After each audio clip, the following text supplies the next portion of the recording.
Então eu recebo aqui Fernanda Cantão, ela que é enfermeira do SAMU, aqui da equipe de Limeira. Seja muito bem-vinda. Obrigada. Boa tarde a todos. Boa tarde, Fernanda. Simples, pelo nome do SAMU a gente consegue ver alguns sinais aí de quem está em casa, de repente vai sofrer o AVC, um familiar ou a própria pessoa pode reconhecer. Exatamente. Com o nome do SAMU, a gente consegue identificar.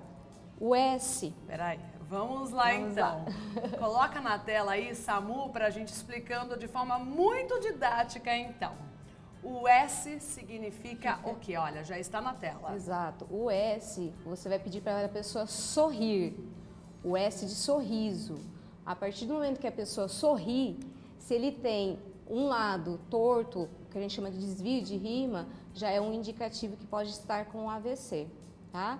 O a gente vai pedir para a pessoa abraçar, ou seja, vai levantar os dois braços e como o AVC ele dá uma diminuição da força motora, a tendência é um dos lados cair. E aí ela não tem força para manter um abraço. Exato. Então, lembrando o A do abraço. E aí, para a pessoa não tentar corrigir, a gente pede para ela fechar os olhos. Porque ela fecha os olhos, ela não vai tentar corrigir.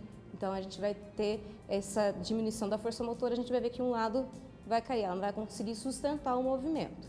Então, olha só, gente, o S de sorrir, né? Se um lado estiver torto, é sinal, é um dos sinais, né, que a pessoa pode estar tendo um AVC.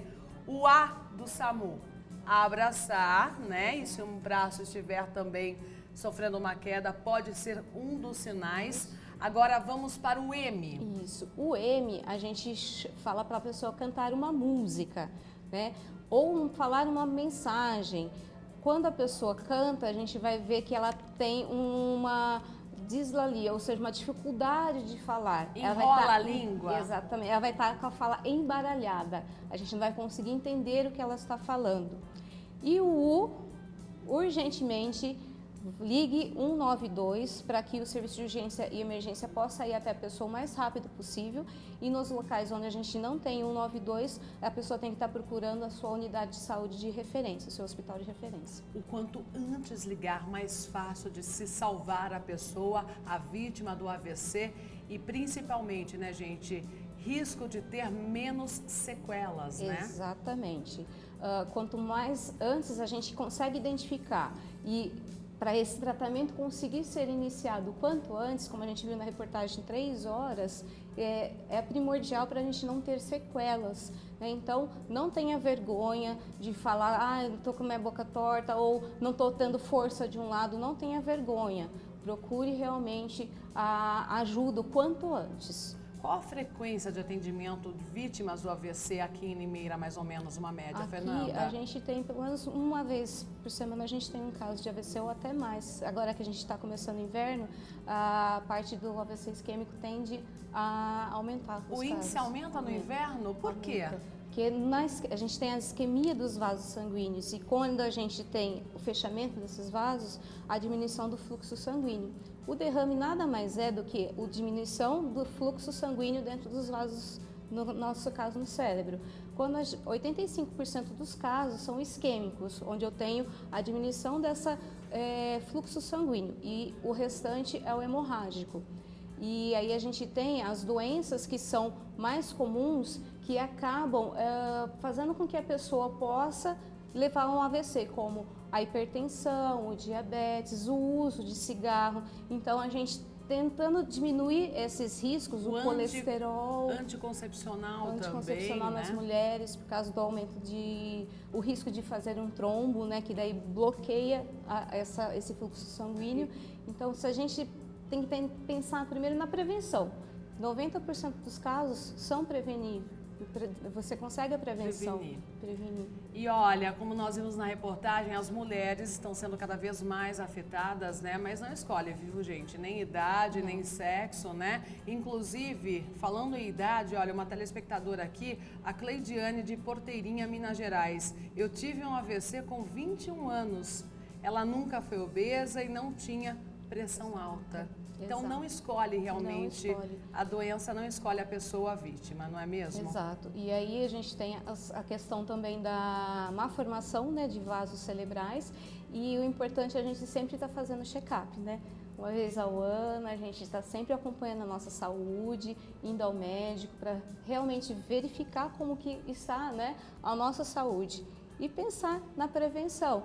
Uma boa alimentação, evitar realmente o uso de tabaco, evitar a alimentação rica em gorduras, que acaba aumentando o colesterol e aumenta o risco da gente ter esse AVC. Fernando Isaías de Araújo, de Frecheirinha, Ceará. Fernanda é enfermeira, tá? Então eu não sei se ela consegue responder a pergunta. Ok. Sinceramente, qual a diferença entre trombose e AVC? Tá. A trombose, a gente tem a formação de um trombo, geralmente nos membros inferiores, né, que a gente Pode denomina. dar em outras partes do Pode corpo dar também. em outras partes Mas do é corpo. mais comum nas pernas. Quando a gente fala em trombose, mas ele pode dar em qualquer vaso sanguíneo. Pessoas que têm doenças cardiovasculares, arritmia cardíacas, pode dar esse trombo. Esse trombo, com a pressão cardíaca aumentada, ele pode correr a rede sanguínea e a gente denomina ele de êmbolo. Esse êmbolo, ele parando num vaso sanguíneo cerebral, aí a gente tem o AVC, acidente vascular cerebral, ou conhecido popularmente como derrame cerebral. E eu pensava, na verdade, antes de ver até a reportagem, que a doença que mais matava aqui no Brasil era o câncer. Inclusive, Então. na semana passada nós falamos sobre essa doença terrível, né? E é tão comum hoje em dia a gente ficar sabendo de casos de pessoas que morreram em decorrência do câncer em alguma parte do corpo, mas não. Fiquei surpresa hoje quando eu vi que a doença que mais mata é sim o AVC. Sim, 10% dos casos a gente vê de morte decorrente do AVC, 10% das internações são decorrentes ao AVC e sem contar também as consequências. A pessoa depois para ter a reabilitação daquelas que conseguem sobreviver ao AVC. Quanto antes socorrer, as sequelas são menores? Quanto antes socorrer, sim, porque a gente pode falar da área que foi lesada, né? Dependendo Sempre dessa é uma área, parte paralisada, né, exato. Fernanda? Dependendo dessa área que foi lesada, a gente tem uma sequela maior ou uma sequela menor. Quais são as sequelas? A sequela, a gente pode falar, né? A pessoa deixa de andar, a pessoa tem dificuldade para engolir, deglutir sozinha, ela vai ser uma pessoa muito provavelmente que vai precisar de auxílio, né, dos familiares, e aí a gente fala que não acomete só a pessoa em si, mas sim toda a rede familiar, amigos,